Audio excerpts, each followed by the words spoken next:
Lah direkam, ah. Silakan dimulai. Iko elaborasi, Kak. Iya, silakan dimulai. Assalamualaikum warahmatullahi wabarakatuh. Waalaikumsalam warahmatullahi wabarakatuh. Waalaikumsalam warahmatullahi wabarakatuh. Baiklah, perkenalkan saya Wahyudi selaku manajer atau pimpinan selaku diskusi pada siang hari ini. Adapun topik diskusi kita pada hari ini yaitunya membahas mengenai kegiatan yang ada di ruang elaborasi.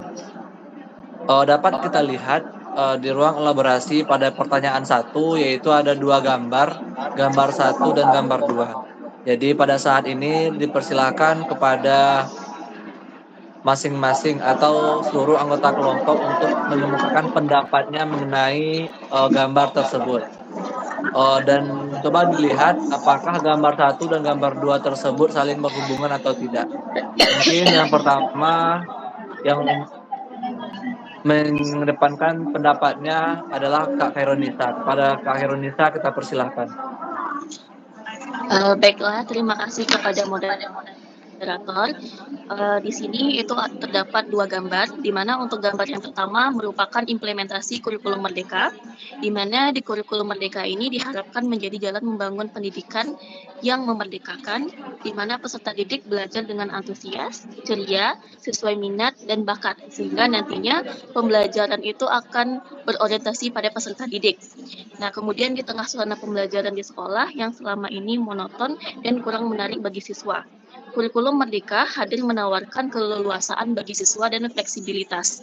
Nah, itu untuk gambar yang pertama. Sedangkan gambar yang kedua itu adalah gambar siswa yang aktif dalam pembelajaran, di mana siswa yang pada proses pembelajaran ini, peserta didik mengungkapkan pendapat yang dimilikinya. Dengan mengungkapkan pendapatnya, peserta didik ini dapat mengasah kemampuan dalam berbicara, berpikir kritis, dan juga dapat meningkatkan kepercayaan diri dari peserta didik tersebut. Oke, sekian dari saya kembalikan kepada moderator.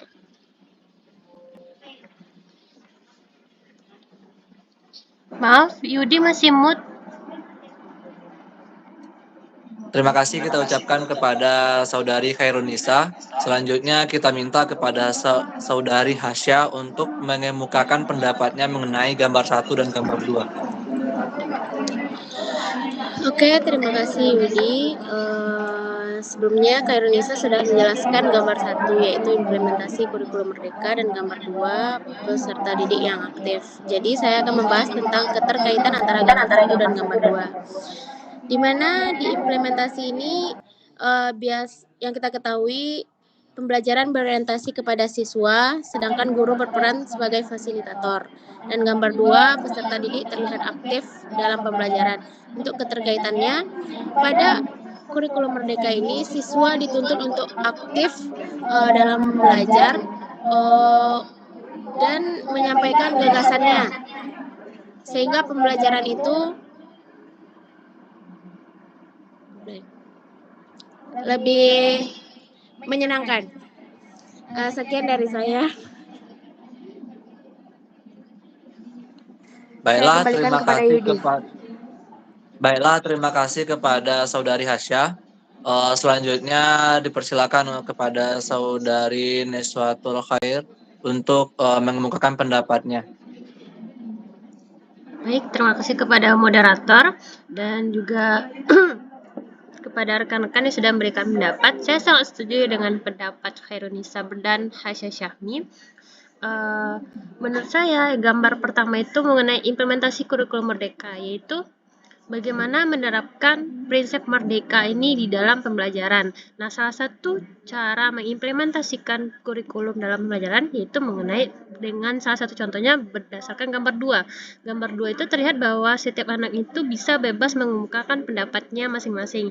Dan di sini guru memberikan kebebasan, memberikan kesempatan kepada masing-masing dan tidak ada pengecualian. Dampaknya di dalam lingkungan itu siswa itu bisa mengemukakan pendapatnya tidak hanya di dalam kelas, nanti juga di lingkungan mereka juga akan memberikan pendapatnya, baik tentang apapun itu, baik itu di lingkungan maupun di masyarakat, sehingga akan melatih psikologis siswa tersebut sehingga membuat pemikiran mereka bahwa pembelajaran itu tidak hanya dari sekedar guru saja, tapi juga bisa dari diri mereka masing-masing. Mungkin itu dari saya kembalikan kepada moderator. Baiklah, terima kasih kepada saudari Niswatur Khair. Selanjutnya kita minta kepada saudari Pratiwi untuk mengemukakan pendapatnya. Baiklah, terima kasih atas kesempatannya moderator. Saya setuju dengan pendapat dari anggota sebelum-sebelumnya, di mana dapat kita tangkap bahwa di kurikulum Merdeka Belajar ini sebenarnya dirumuskan 3 hal pokok. Yang pertama itu penyederhanaan konten pembelajaran yang berfokus pada materi esensial. Lalu seperti yang kita ketahui, yang kedua itu pembelajaran berbasis pada proyek yang kolaboratif, aplikatif, dan multidisipliner. Yang ketiga itu adanya fleksibilitas dan penyelarasan.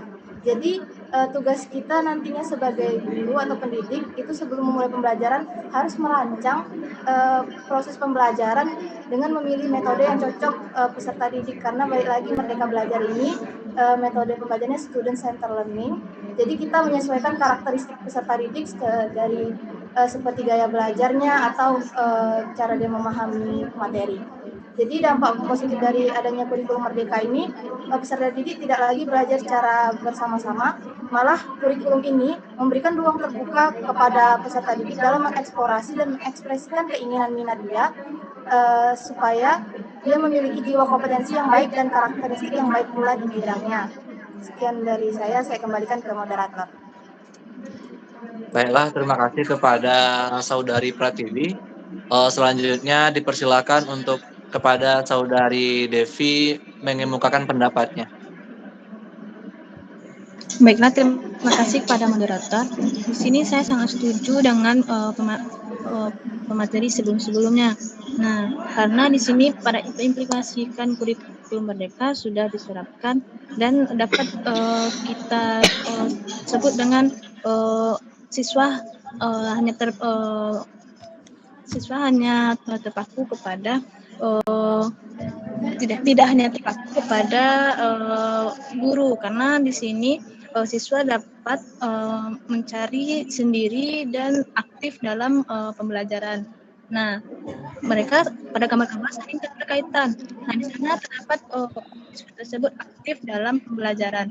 Nah, maka pada kurikulum Merdeka tersebut bisa dikatakan berhasil dalam melaksanakan siswa tersebut aktif dan tidak tergantung pada pendidik. Mungkin hanya itu saya sampaikan, kembalikan pada moderator. Baiklah, terima kasih kepada saudari Devi. Selanjutnya kita minta kepada saudari Elsa untuk mengemukakan pendapatnya mengenai gambar 1 dan gambar 2. Dipersilakan. Baiklah, terima kasih untuk moderator. Nah, di sini saya akan menjelaskan keterkaitan antara gambar 1 dan gambar 2. Nah, pada gambar 1 itu adalah implementasi kurikulum Merdeka. Nah, seperti yang kita ketahui, pada kurikulum Merdeka itu adalah berpusat kepada peserta didik. Nah, jadi pada kurikulum Merdeka ini diberi kebebasan memerdekakan peserta didik, di mana dia bebas untuk menyampaikan pendapatnya atau dia bebas untuk menyampaikan apa yang mau apa yang ada di dalam pikirannya tentang materi-materi tersebut. Nah, sedangkan pada gambar 2 itu di sana sudah kita lihat bahwa dalam gambar 2 itu pembelajarannya adalah peserta didik ini aktif dalam pembelajaran. Nah, jadi keterkaitan antara gambar 1 dan gambar 2 itu di gambar 2 sudah menerapkan bagaimana yang kurikulum Merdeka itu. Peserta didik dituntut untuk lebih aktif dalam pembelajaran, atau proses pembelajarannya itu adalah berpusat kepada peserta didik. Jadi peserta didik ini diberi kebebasan untuk menyampaikan pendapatnya masing-masing. Nah, mungkin sekian. Baiklah, terima kasih kepada rekan-rekan yang ada dalam kelompok yang telah mengemukakan pendapatnya. Di sini saya setuju dengan pendapat yang telah diajukan, yang mana pada gambar 1 itu menyatakan implementasi kurikulum Merdeka, di mana ada kata merdeka, yaitu siswa diberikan kebebasan begitu. Nah, salah satu prinsip dari kurikulum merdeka yaitu bersifat fleksibel. Nah, terlihat pada gambar 2 yaitu siswa di sini aktif mengemukakan pendapat dan terlihat di sini siswa selaku student center tidak hanya guru yang memberikan materi. Nah, di situ terlihat salah satu prinsip kurikulum merdeka itu terimplementasikan, yaitu pembelajaran sangat fleksibel begitu. Nah, di sini juga terlihat bahwasanya siswa atau peserta didik itu terlihat bebas merdeka untuk mengemukakan pendapatnya, dan salah satu tujuan dari pendidikan itu adalah memerdekakan manusia, dan terlihat gambar 1 dan gambar 2 itu sangat berhubungan dan saling melengkapi, yaitunya tentang kemerdekaan atau memerdekakan manusia sesuai dengan tujuan dari pendidikan tersebut. Mungkin sekian diskusi kita pada kali ini. Semoga dapat diambil kesimpulannya dan bisa bermanfaat di dalam dunia pendidikan. Sekian, saya sebagai moderator mohon maaf atas segala kekurangan dan sudahi dengan Assalamualaikum warahmatullahi wabarakatuh. Waalaikumsalam. Waalaikumsalam warahmatullahi wabarakatuh. Terima kasih.